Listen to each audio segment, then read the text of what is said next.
Ageu capítulo 2.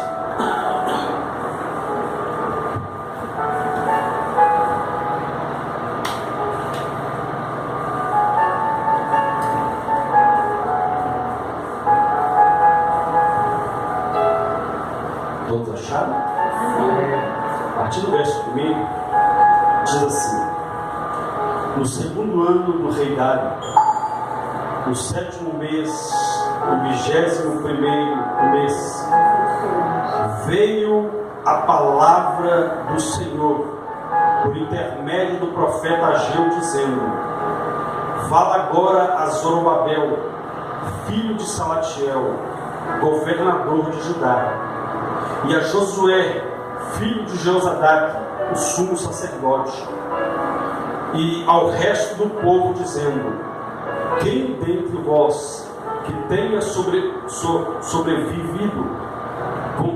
contemplou esta casa na sua primeira glória, e como a vez agora, não é ela como nada aos vossos olhos? Ora, pois, sê forte, Zorobabel, diz o Senhor, sê forte, Josué, filho de Josadaque, o sumo sacerdote, e tu, todo o povo da terra, sê forte, diz o Senhor, e trabalhai, porque eu sou convosco, diz o Senhor dos exércitos, segundo a palavra da aliança que fiz convosco, quando saíste do Egito. O meu Espírito habita no meio de vós. Não temais, pois assim diz o Senhor dos exércitos: ainda uma vez, dentro em pouco, farei abalar o céu, a terra, o mar e a terra seca. Farei abalar todas as nações e as coisas preciosas de todas as nações. Virão e encherei de glória esta casa, diz o Senhor dos exércitos. Minha é a prata, meu é o ouro, diz o Senhor dos exércitos. A glória desta última casa, em algumas traduções da segunda casa, será maior do que a primeira, diz o Senhor dos exércitos. E neste lugar darei a paz, diz o Senhor dos exércitos. Amém? Pode se assentar no seu lugar, feche os seus olhos, peça ao Espírito Santo para falar o seu coração nessa hora. Grandioso Deus e eterno Pai, Deus, em nome de Jesus, neste momento nós nos colocamos diante da Tua presença.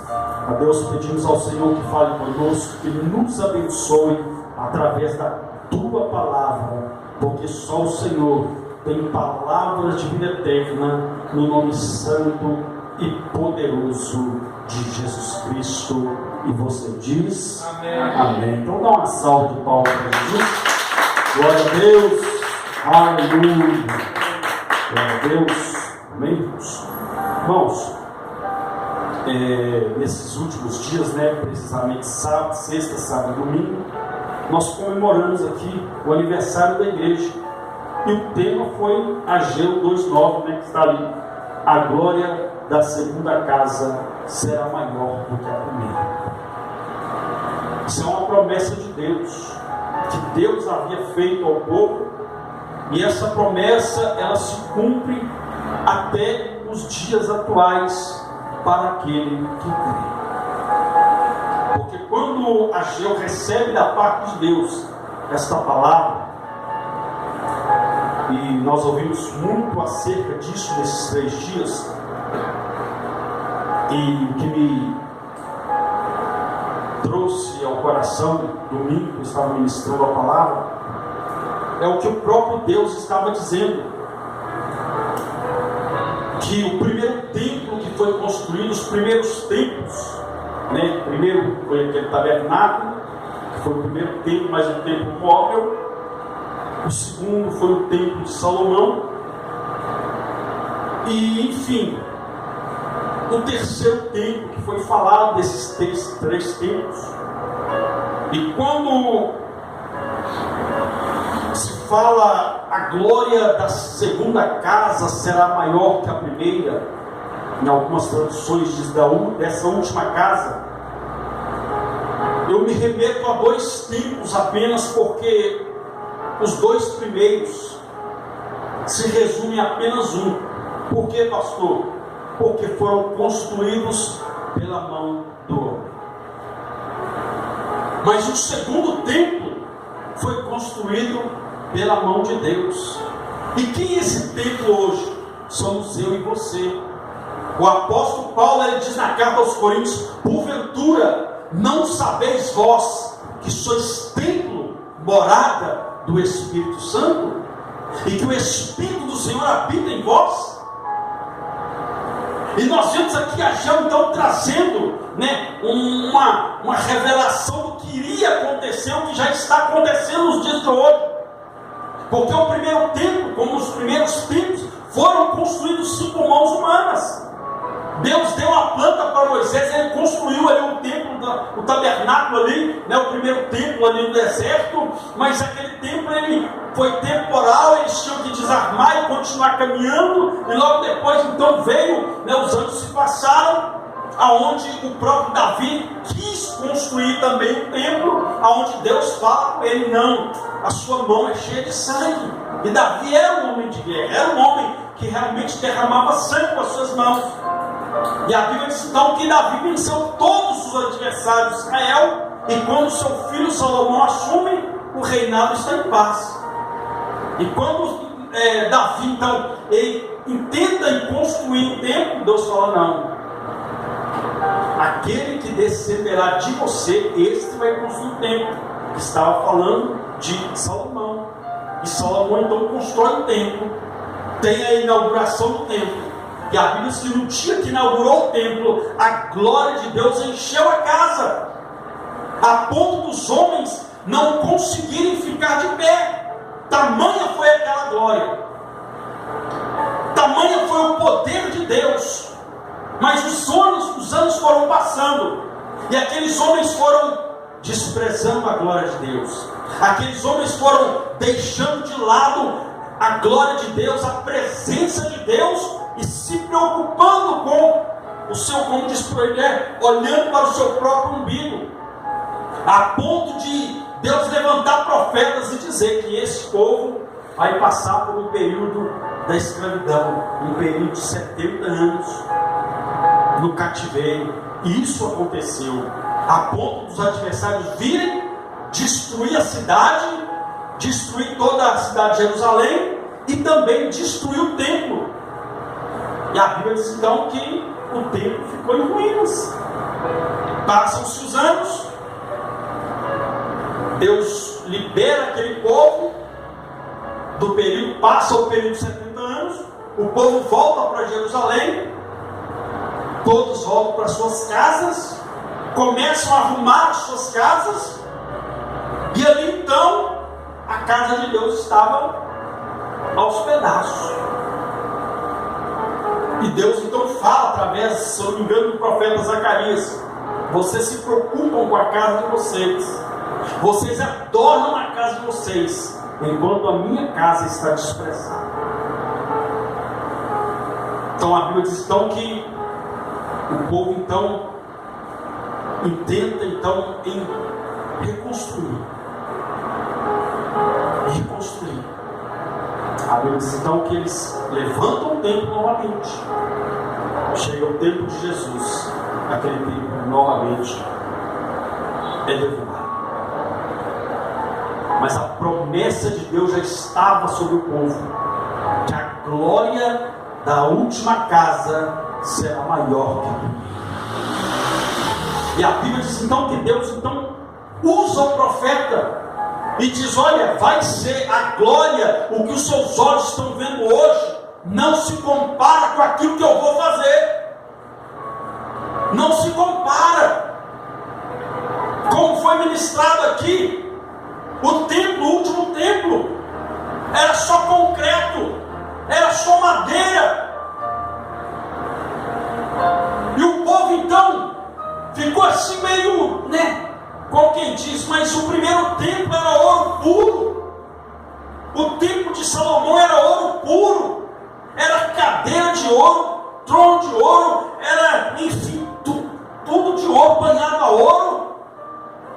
Os utensílios eram de ouro puro. Aí agora Aí é onde nós entendemos quando Deus fala para esse povo: meu é o ouro e meu é a prata. Aí ele diz: a glória desta última casa será maior que a da primeira. Ele estava falando de Jesus que viria, e que Deus não estaria mais habitando no meio do povo. Aqui ele diz: olha, o meu Espírito habita no meio de vós. Então, nos primeiros tempos, a presença de Deus estava no meio do povo, a ponto de um dia Deus falar com Moisés: Moisés, a minha presença não irá convosco, eu vou mandar um anjo na frente. A Bíblia diz que Moisés olha para Deus: Senhor, não nos faça sair deste lugar se a tua presença não for conosco. Davi entendeu da presença de Deus. Quando Davi ele comete adultério, quando ele manda assassinar um homem, ele reconhece o seu pecado, ele vai para a presença de Deus, ele dobra o joelho diante do Senhor e diz: Senhor, não me lances fora da tua presença, e nem retires de mim o teu Espírito Santo. Então, naquele tempo, a presença de Deus ia com o povo. Deus estava presente no meio do povo. Esta foi a glória das primeiras casas, ter Deus no meio do povo. Mas a glória da segunda casa é o que Jesus disse: eu vou para o meu Pai. Se eu não vou deixar vocês órfãos, eu vou para o meu Pai. Se eu não for, o Consolador não virá. Ele estava falando da presença do Espírito do Senhor, da presença do seu próprio Espírito. Então Deus estava dizendo: a glória vai ser maior. Por quê? Porque nos primeiros tempos a minha glória estava no meio de vocês, a minha presença estava no meio de vocês. Mas na segunda casa, nesta última casa, a minha presença estará dentro de vocês. Hoje o Espírito Santo habita dentro de nós que somos esse templo. Esta é a última casa, esta é a segunda casa. Como eu já disse, as primeiras, resumindo em uma, foram feitas por mãos humanas. Mas esse segundo templo, essa segunda casa, que somos eu e você, fomos feitos pela mão do próprio Deus. Fomos formados pelo próprio Deus. E Ele colocou o Espírito dentro de nós. E quando a glória de Deus se manifesta, algo acontece. Quando a glória de Deus se manifesta, milagres acontecem, portas se abrem, grilhões são quebrados, pessoas são libertas. Quando nós entendemos que este poder, que esta glória, esta presença maravilhosa, ela não está no meio de nós, ela está dentro de nós. Então Deus habita dentro de nós. Mas para esta glória se manifestar, para se cumprir o que ele diz, que a glória desta segunda casa será maior que a da primeira, ou a glória da última casa, como você quer dizer, interpretar, será maior do que a primeira. Se nós queremos ver a manifestação da glória de Deus, nós temos que entender alguns processos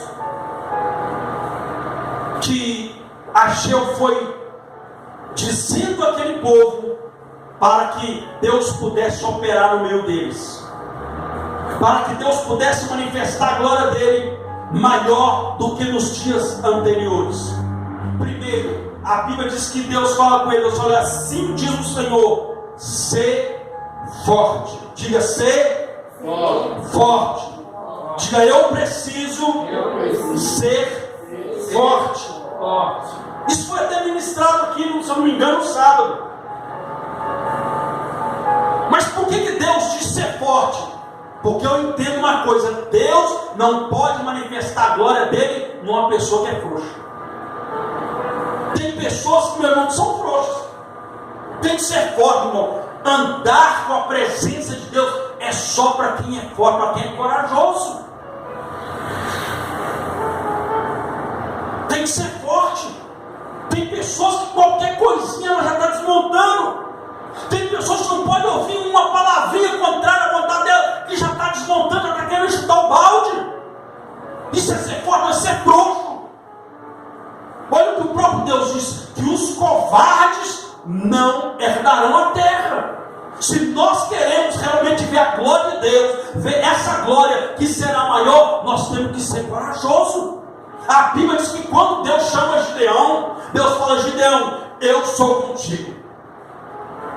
Aí Gideão: ah é, Senhor, o Senhor é conosco? Então o que é feito das grandezas que nossos pais nos contaram? Que o Senhor livrou o povo com mão forte do Egito. E agora, o que é feito se nós estamos sendo, enfim, estamos nas mãos do adversário?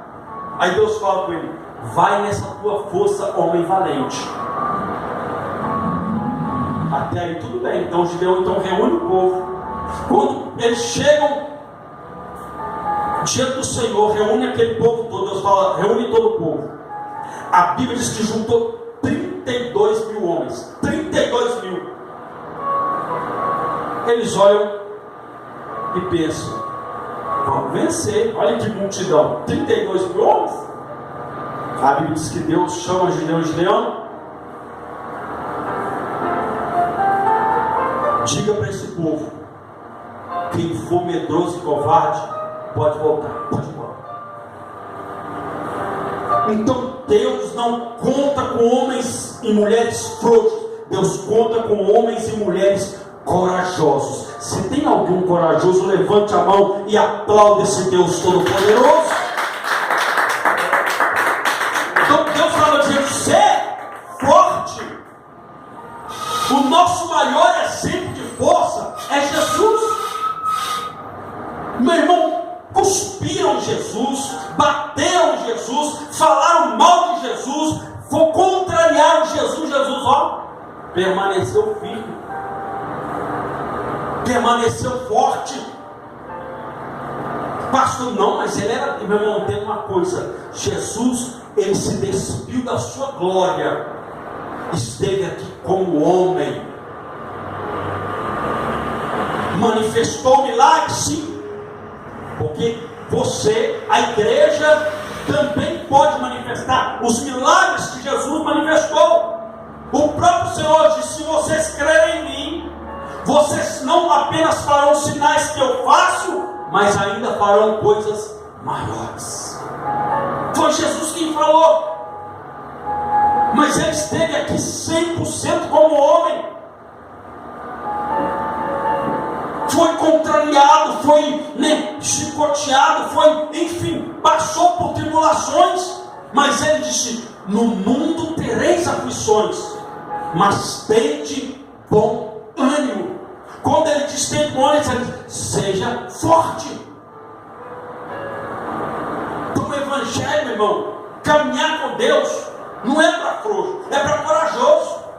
É para aquele que está disposto, meu irmão, minha irmã, a recusar aquilo que o adversário tem oferecido, a recusar aquilo que o mundo tem oferecido. Isso é ser corajoso. Ser corajoso é andar em contrapartida ao que o mundo vem contra nós, e andar em contrapartida. Ser corajoso, meu irmão, é ter, enfim, é ser forte, é entender, meu irmão, que Deus, ele conta com pessoas fortes. Ah, eu sou forte, pastor, mas então não é forte. Se tem mais, é porque não é forte. Então seja forte. Colocar uma coroa de espinhos na cabeça. Ele foi olhar, mas deixou bem claro: ser forte. E como ser forte? É o que nós vamos ver no decorrer desse texto. Olha o que a Bíblia diz. Deus falando: diga a Zorobabel, diga a Josué e diga a todo o povo: ser forte. Diga: Deus conta com pessoas fortes. para a gente ser forte. Porque tem dias que vem situações na nossa vida que dá vontade de chutar o balde. Mas quando nós entendemos que a nossa força está no Senhor, nós não paramos, nós não esmorecemos, nós não ficamos fazendo, não, meu irmão. Evangelho é para corajoso. Covarde, o próprio Deus falando com o Gideão: quem for medroso e covarde, pode voltar. E a Bíblia diz que Gideão derrotou um grande exército com apenas 300 homens. 300 homens derrotou um grande exército, uma multidão. E a Bíblia diz que eles eram como gafanhotos. Não sei se você já viu um documentário sobre aquele ataque de gafanhoto, mas é um trem assim, que já chega devastando. Então foi comparado o exército que Gideão liderou ali, 300 homens, foi comparado ao exército que eles venceram como gafanhotos. Era uma multidão. Mas por quê? Porque entenderam que a força dele está no Senhor e que Deus não conta com frouxo. Deus conta com pessoas corajosas, pessoas que são fortes, pessoas que têm estrutura, como diz por aí, para aguentar o rojão, meu irmão. Tem dia que não é fácil. Às vezes você está lá no seu trabalho, tem muito, parece que vem lá do pé das terras para tirar a sua paz. Mas você forte, você não você é. Você é forte, você é como Jesus. Falavam com Jesus, tentavam puxar o tapete, tentavam irritar ele. Jesus, a Bíblia diz que nem abriu a boca quando foi levado na cruz, mesmo sendo levado injustamente, mesmo sendo levado sem nenhum motivo de acusação, ele decidiu: eu estou indo porque eu estou fazendo a vontade do meu Pai, e para fazer a vontade do Pai tem que ser forte, tem que ser forte, porque tem dia que não é fácil, tem dia que parece que o céu está de bronze, tem dia que parece que o chão desapareceu debaixo dos nossos pés, mas ser forte, diga: ser forte. Segundo, olha o que ele diz: ora, pois, ser forte, tu a todo o povo da terra, ser forte, diz o Senhor, porque eu sou convosco, diz o Senhor. Verso 5 diz: segundo a palavra da aliança que fiz convosco. Diga: a palavra da aliança que fiz convosco. Nós temos que ter aliança com Deus. E para ter aliança com Deus, tem que ter aliança com a palavra. Com a palavra. Olha o que o salmista diz: o meu prazer está na tua lei, ou na tua palavra, e na tua palavra, na tua lei, eu medito dia e noite. Ou seja, estava em contato com a palavra de Deus. Então, o que vai nos dar força para vencermos as adversidades, o que vai nos dar força no dia mau, como diz o apóstolo Paulo, no dia mau, é a palavra de Deus. É entender que nós temos uma aliança com Deus através da sua palavra. No mundo tereis aflições, mas tende no ânimo, ser forte, porque eu venci. Algumas pessoas dizem: eu venci, e não está escrito vós também vencereis. Mas se nós entendemos que o poder dele, que a presença dele está em nós, nós somos vencidos também. Porque a Bíblia diz que nele nós somos mais que vencedores. Mas nós temos que entender que temos que ter aliança com a palavra dele, que temos que ter contato com a palavra. Nós não podemos ter contato com a palavra de Deus simplesmente: hoje é culto, então eu vou para a igreja, pego a minha Bíblia lá no pastor pediu para abrir no capítulo tal, no livro tal, eu vou ler. Não, você sai daqui. A Bíblia diz que os irmãos de Bereia, se eu não me engano, na cidade de Bereia, quando Paulo pregava a palavra, sabe o que eles faziam? Eles chegavam em casa, abriam a Bíblia e viam se era aquilo mesmo que Paulo estava pregando, se era aquela palavra mesmo. Ou seja, eles tinham interesse em estar em comunhão com a palavra. Então nós temos que ter aliança com essa palavra. Para quê? Para não sermos enganados.